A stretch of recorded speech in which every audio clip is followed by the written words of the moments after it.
لبيك اللهم لبيك لبيك لا شريك لك لبيك.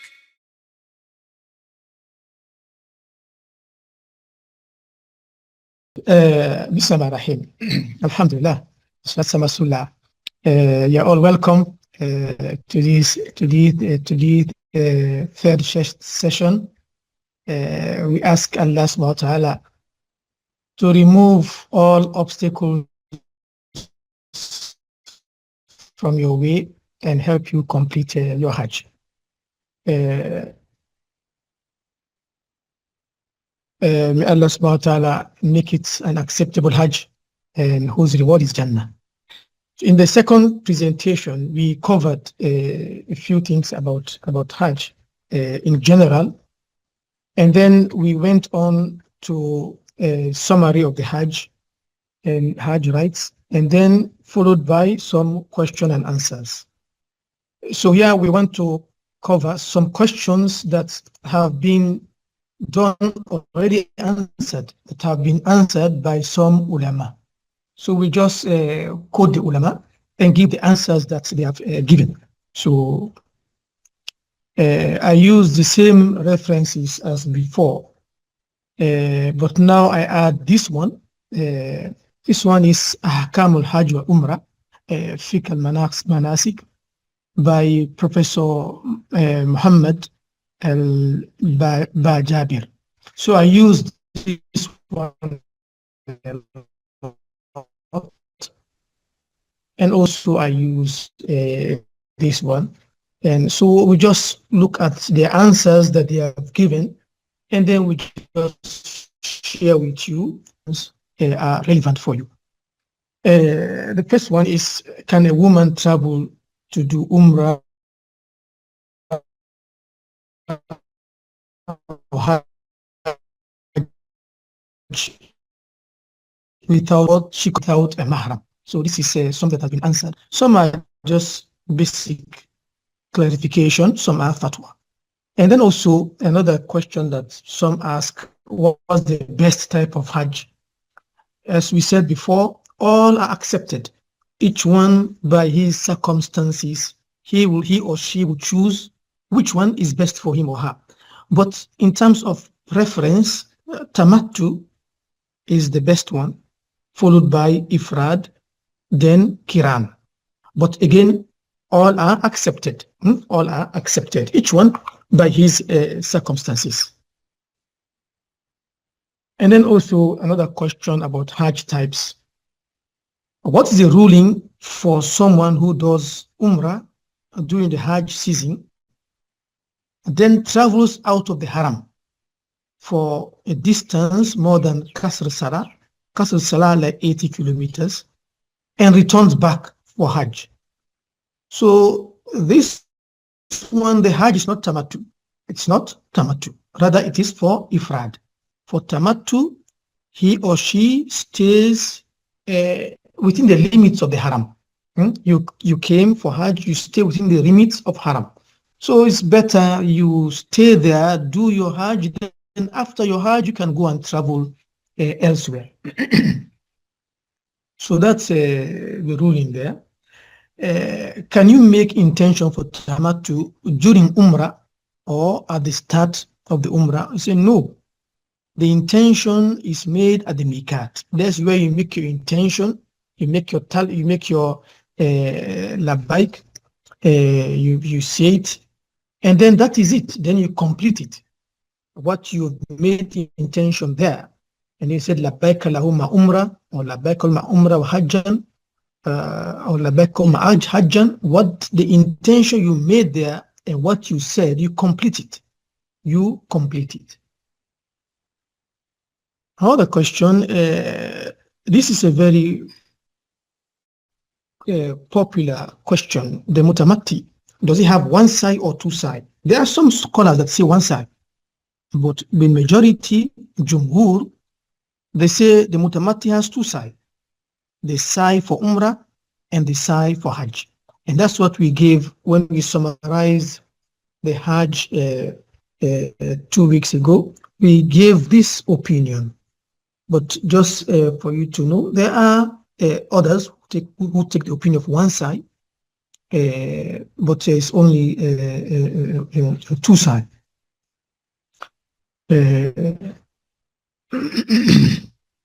Miqat also, why is the Miqat for people of Makkah? Those within the haram limits. For Hajj, they make the ihram from their homes. From their home, they make the ihram and move on. For Umrah, they go out of the haram to the haram limit. Out of the haram limit, example Tan'im, and make from there. I think many people are familiar with this. When they come for Umrah, they want to do a second Umrah, they go to Tan'im. It's a very popular practice. So for Hajj, they don't go to Tan'im. From their home, they just move on and go on the 8th of Hijjah to Mina. Another question they ask, what is the ruling for those who go into Ihram before the Miqat? It's accepted but disliked. What is the proper one is to do it at the Miqat. And if beyond the Miqat is a violation, the proper one is at the Miqat. Before the Miqat, say it's accepted but disliked. Can someone, another question related to Miqat, can someone flying into Jeddah make ihram from Jeddah? The answer is no. Jeddah is within the Miqat. So those flying into Jeddah should make the ihram before coming to Jeddah. So in the air, they will tell you, we are now passing the Miqat. There you make your intention and say your Labbaik Allahumma Hajj or Labbaik Umrah there on the air. On the road, of course, is clear. At the Miqat, you do it there. On the air, you do it when the plane is going over the Miqat. Another question is Arafat. What qualifies as standing in Arafat? It's a very interesting question. Just passing through Arafat, just even for a short time, even on a means of transport or being carried and by people, this is a very relevant question for those who are sick. For those who are sick, even if the ambulance make you just pass through Arafat, you are qualified. You've stood in Arafat. So standing Arafat doesn't mean standing on your feet there physically. Even passing through on a transport, short while, is still qualifies as standing in Arafat. And this is relevant for those who are sick. And may Allah take you for Hajj, you will see helicopters coming and going to bring some of those who are sick to just pass through Arafat so that they catch the Arafat. And then another question again connected to Arafat is climbing on Mount Jabal Rahmah. Some people they are busy climbing on Rahmah, making dua. Is it Sunnah? It's not Sunnah. The Sunnah, you just face Qibla from anywhere in Arafat and make dua. You don't have to go to Jabal Rahmah, or it's extra. It's not wrong, but all these are extra things. And sometimes some people, their tent is very far from there. So once it is not Sunnah, no need to take all the extra trouble and all of that. And sometimes the Hajj is very full, talk about 1 million people. Why take the trouble when it's not a Sunnah practice? And then other questions about the day of sacrifice. What is the preferred sequence? The preferred sequence, if you can make it, is throwing the Jamratul Aqaba, the Aqaba in front, near Haram, near the Makkah. We said there are 3, Sugra, Wusta, and Kubra. You leave, when you come from Mina, you leave the Sugra, you leave the Wusta, you come to the last one. So throwing the Aqaba, then slaughtering, then cutting or shaving, then the Tawaf, then the Sa'i for the one who did not do it. This is the preferred sequence. If you can do this one, is better. If there are circumstances that stop you from doing this one way or the other, then it's still, there is no problem. There is no problem. And then also the fidya, the violations. What is the ruling about multiple violations of the wajib of Hajj? You made many mistakes. When you make a mistake, violation, you have to make fidya, sacrifice. So if you do multiple, 3 violations, you have to make 3 fidya. 4 violations, 4 fidya. May Allah protect you from that. So each violation is 1 fidya. So it's not 1 fidya for 3 violations. And then also what is the fidya for violations related to ihram? Fasting for 3 days in Hajj or after, sadaqah, feeding of 6 miskin of Makkah with half a sa'.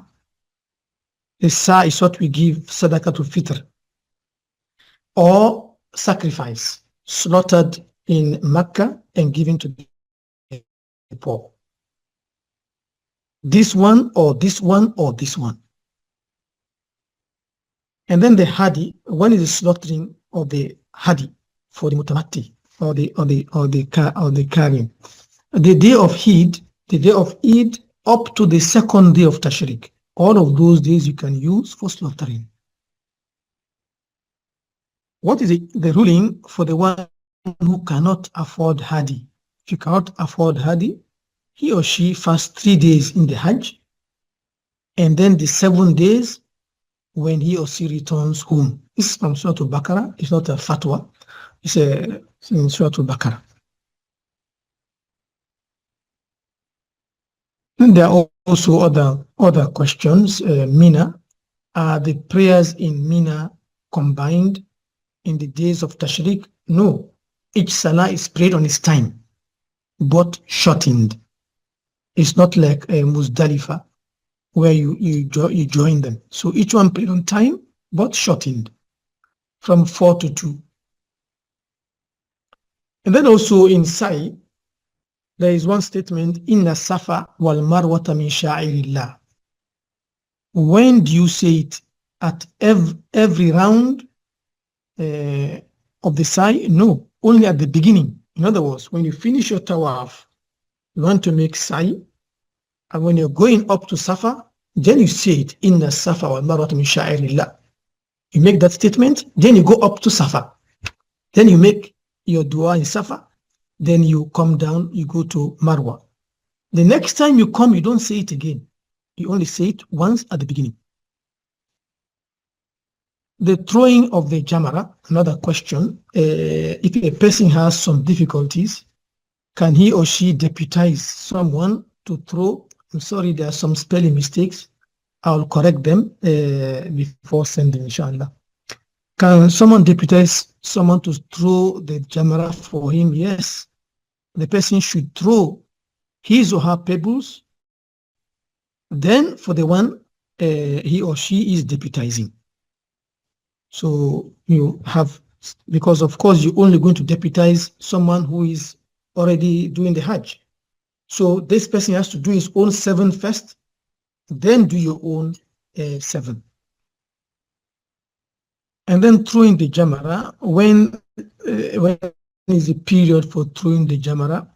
Jamatul Aqaba, on the day of Eid, from midnight, from before the day of Eid to Maghrib on the day of sacrifice. So those women who are weak and elderly can, from midnight they can go on, but otherwise people have to sleep in Muzdalifah. And in Muzdalifah also there is some ibadah. After praying Fajr, there is Mashhar al-Haram. There again you can stand there and make dua. Then you move to Mina. So for those who cannot, then from midnight is allowed up to Maghrib on the day of sacrifice. And when the throwing of period of throwing of Jamara on the first and the second, or on the first on second days of Hajj, of Tashriq, Yam Tashriq, from Zawal to Maghrib, from Zawal, from when the Zuhr has entered up to Maghrib. All this time you can throw your pebbles. Tawaf Ifada, some questions related to Tawaf Ifada. When is the starting time for Tawaf Ifada? Again, because Tawaf Ifada, after you finish throwing, then you go for your Tawaf. But it starts from midnight. From midnight, the day of sacrifice, the day before, the night before, midnight, up to then you start from then. So from midnight, then the day of Eid, all of that you can use for your Tawaf Ifada. Is there when we do Tawaf, when we just Tawaf al-Qudum, when we come, then we have the men have to walk fast the first 3 rounds. Ramla. Now the question is that Ramla, walking quickly, is there that same thing in Tawaf Ifada? No. The Tawaf Ifada, the Haji walks normally. The first Tawaf, Qudum, that's when you have Ramla. The first 3 rounds you go fast. But for this one, you just go your normal walking. Can you delay the Tawaf Ifada? It's risky because the Tawaf Ifada is a pillar. You don't want to play with the pillar, so you want to do it at the earliest time before anything happens. So don't delay your Tawaf Ifada. As soon as you can do it, you do it straight away before anything happens, because it's a pillar. It's not a wajib. Tawaf Wida, should the resident of Jeddah make Tawaf Wida? Yes, it's for all. When your last action before you leave the haram should be the Tawaf Wida. So once you are ready, you finished everything, you're just going to take your transport now to go. Like that morning, you can do your Tawaf Wida, then there is nothing else to do again. It's just now to prepare to go. You're not going to do any extra things. So your last action should be the Tawaf Wida, and then from there you move on. These are the few questions I was able to compile from these different sources. If you have any questions, you can ask. If I cannot answer the question, I will send it to some qualified people, and then we will send the answers, inshallah. Just a revision again, we covered this before already. If you have any questions, maybe I can come back to this, but we have done this already before. The timetable on the different days of Hajj is there. In case you have any question, I can refer to it. I think that's what I wanted to cover. Do you have any questions? If we wear the ihram from Kuba and this is uncomfortable, and maybe a number of people are more, and you cross the miqat.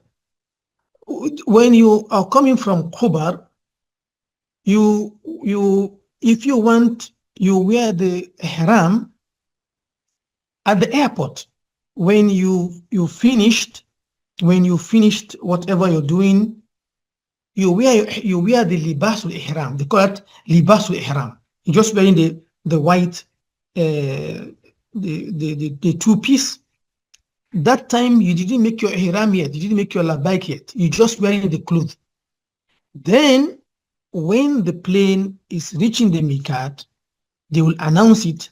Then you will say labbaik Allahumma hajj, or labbaik Allahumma umrah wa hajj, or labbaik Allahumma umrah, whatever your situation.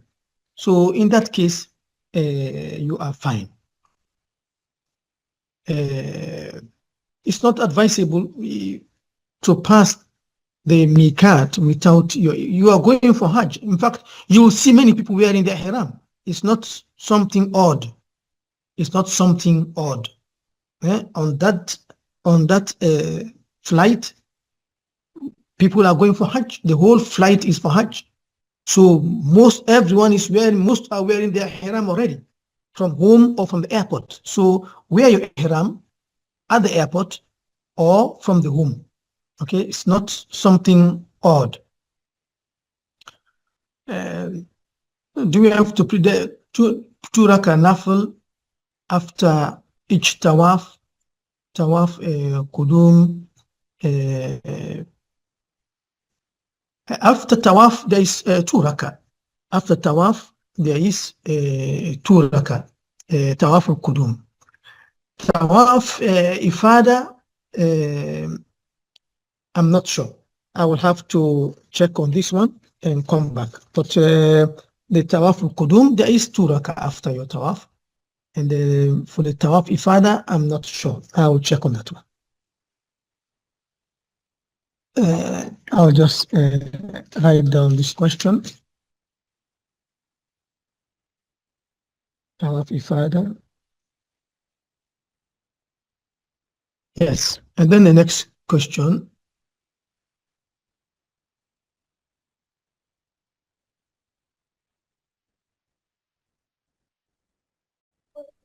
If anyone have any question, there a please recording raise of the your hand video? and I will allow to you to speak to Dr. Sulaiman directly.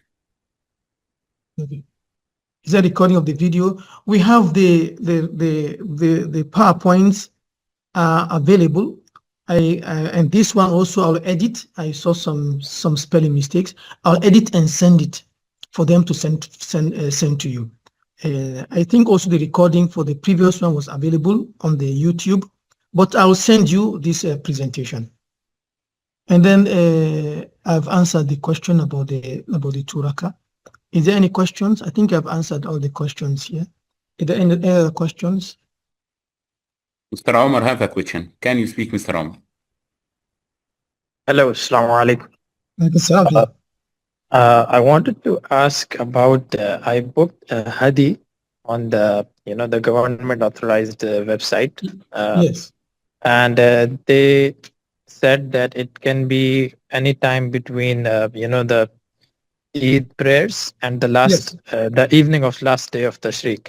So Yes. do I need to wait for the confirmation from them to start doing my tawaf or other? No, you go ahead, because we said before, whatever come before on that day of Eid, whatever come before, there is no problem. So no need to wait until once you've done it, they know what they are doing. So just take it that it is done. Then you move on with the other rites. Okay. And just inshallah, like it will be done in time, and so we just continue with our regular. And another one is about the tawaf wida. If the flight is at a certain time that we feel that we might not get enough time to go back to Makkah and do tawaf wida, can we do it like on 10th, 11th, or 12th? Or it has to be? No, it doesn't have to be. There is a last rites before you leave. Example, you're going to leave at 10 o'clock in the morning. And at night, after Fajr, for example, or at night, if you know you're not going to do anything else, you can do your tawaf wida. Then from there is nothing else you're going to do except to prepare for your journey. Okay? So it's just the last rites before you leave. It's the goodbye. It's the goodbye action.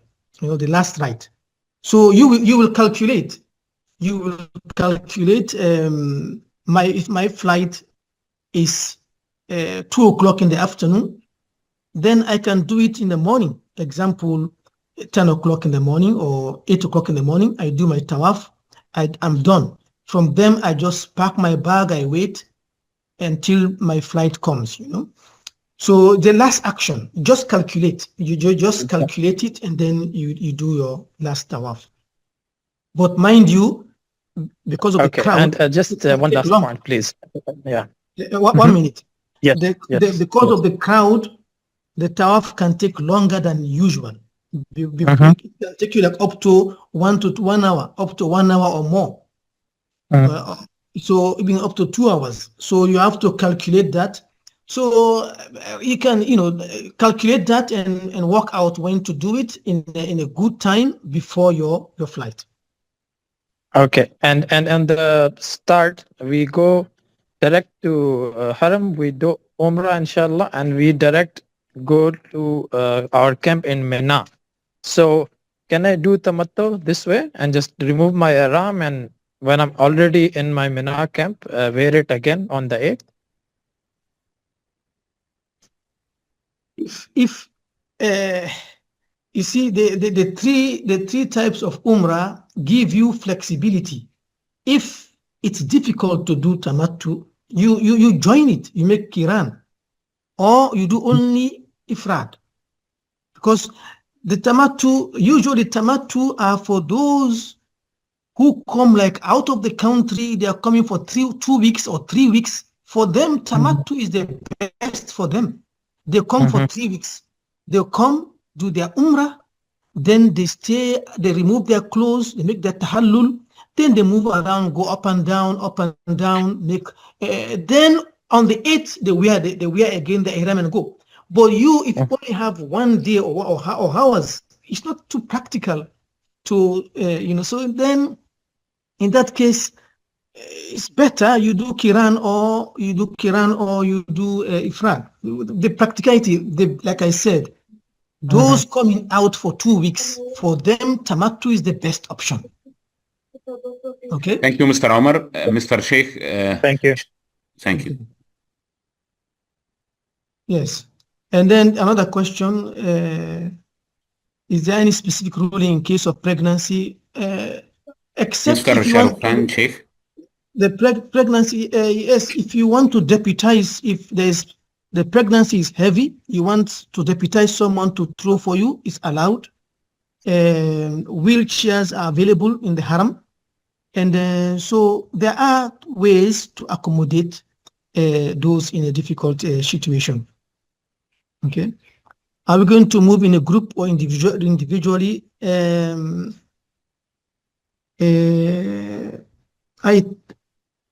I think you can ask the admin. You can ask the admin. What I know about is for Mina and and going to Muzdalifah, there's a guide. There's a guide to take you. But for your Umrah, no, that one is individual. But for moving to Arafah and Mina, because there is going to be tent, they're going to take you to your tent. So then there is a group movement. But when you want to go do your own tawaf ifada or your tawaf wida, it's all that's individually, not. But for those who come from overseas, for them they do it in a group. But for here, only for those movements, the movements within Mina and Muzdalifah and so on. Otherwise, for your own Umrah, individual. If someone wants to live at 12 Dhul Hijjah is allowed, yes, for Mustajil, there is 2 options, Mustajil and Mutaakhir, the one who's in haste. We covered that before. The one living on the 12th, he has to, after Zawal, he throw his thing and then continue, and then after that he moves on. Okay, he doesn't come back again to Mina. Is there Urdu guide available? I'm not sure, because this one is English audience. I'm not sure. You'll ask the admin. Okay, I'm not sure, but I know Ta'awuni has some Urdu speaking sheikhs, but I don't know if they are going for the Hajj. I don't know. How do you find their tent? Yes, don't worry about that. Your tent, they will give you a guide who will take you and who will take you to your tent. So there is no problem there. Okay, thank you, Mr. Sulaiman. The person who asked about the recording of this webinars, all webinars are recorded and you can يعني share the link or take the link from application Hajj from Zafira or Maali, or you can ask the person who send to you the announcement via WhatsApp to share the link with you. You will find all previous webinars, and inshallah the next webinars, all webinars are recorded. If it's Arabic or English, you can share all webinars recorded in YouTube channel for Maali and Zafira, and they are shared in the application Maali and Zafira. Thank you, Dr. Sulaiman. We have a question from Mr. Shahur Sheikh. Mr. Shahur, can you ask Dr. Sulaiman?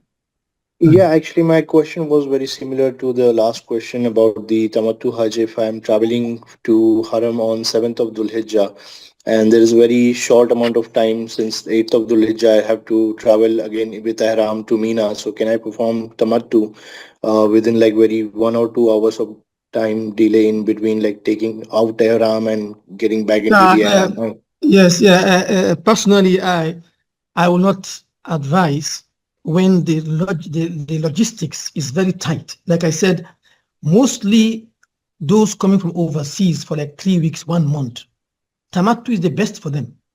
But for someone already here in Saudi, and then because of the flight and all these things, you only have 1 hour, it's more trouble, because remember in Hajj, even to go and get to cut your hair is a lot of effort. So Allah gave us the 3 options. Allah gave us the 3 options. So take the one that is, all are accepted. All are accepted. So take the one that is practical and much easier for you. Okay. Okay, and another question is, when will we be getting the details of the logistic? Will it be like on 1st of Dhul Hijjah, or like we'll have to wait? I think there's admin. I don't have much connection with the admin. So the admin, usually the admin, they form a WhatsApp group in which they will communicate with you and give you details. So Ustaz Ahmed, please remind the admin to form WhatsApp group with them. Again, Mr. Dr. Sulaiman, what are you say? I'm saying the admin part of the Hajj, to make a group on WhatsApp for all these people so that they can send to them tawjiyat and guidance for the logistics. Okay, you can you can tell Mr. Dr. Ibrahim or Mr. Ibrahim to create the group WhatsApp, and every webinar you send to me the PowerPoint. I share to Dr. Khalid. Dr. Khalid Al-Khadir is have a files, and he tell me that he share via application Hajj for Dhafira and Maali. Okay, inshallah. But I think they have some questions for the logistics. Okay. For the logistics, so maybe the person responsible for logistics has to communicate with them. Okay. We have another question from Mr. Uzair. Assalamu alaikum, Sheikh. Sorry, I'm planning to do the Kiran Hajj. And once we go from the meeting point to Makkah, I have heard that we can do the Tawaf Qudum, and we can also do the Sa'i on that day. So then we don't have to do it towards the other end of Hajj. I just wanted you to explain that a little bit. Okay, it's correct. Let me come back to our screen there. We explained there before. For the Kiran Hajj, just check this again.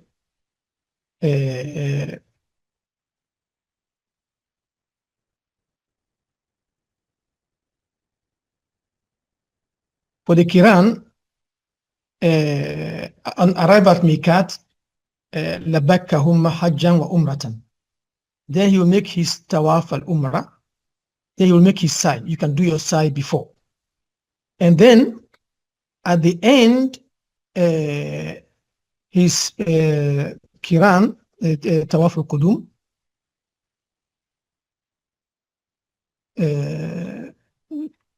here, Yes. So the Quran will do the same thing on that day of sacrifice through the big Kubra, then to slaughter and Shibakot, and then release. Then here there is this sign for Hajj.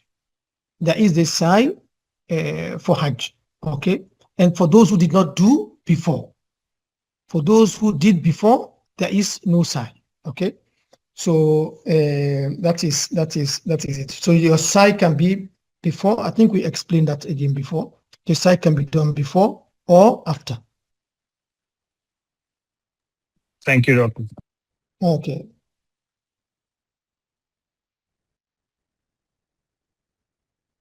Okay, Dr. Sulaiman, we don't have any question. Yani we thank you. Oh, the last question, and after that we will finish.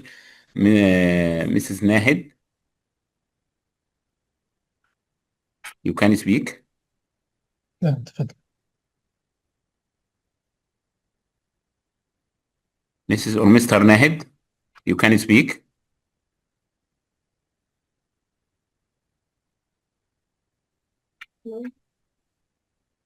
Mr. Nahid or Mrs. Nahid?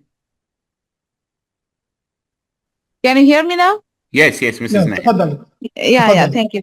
So it's the continuation of the previous question, like the Kiran Hajj. So one time Sai only. So what will be the niyat for this Sai? It's Sai for Umrah or Sai for Hajj or both? Because the Quran, the Hajj enter, the Umrah enter into the Hajj. Mm-hmm. So it's Hajj and Umrah together. So this is the Umrah enter into the Hajj. Yes.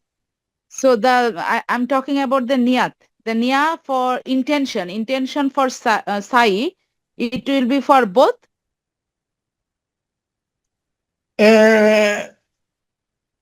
Once you said your intention, once you said Hajj wa Umrah ma'an together.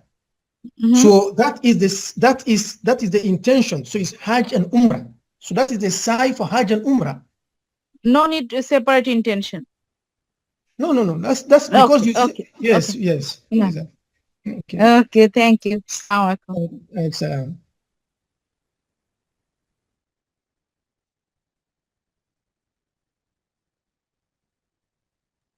Thank you, Dr. that okay? Sulaiman. Okay, Shan. Thank you, inshallah. Okay, thank you shukran. for us. Inshallah, see you in the next webinar. تقبل الله إن شاء الله وحج مغفور وذنب مغفور بإذن الله. السلام عليكم ورحمة الله. شكرا. عليك سكتوا. لبيك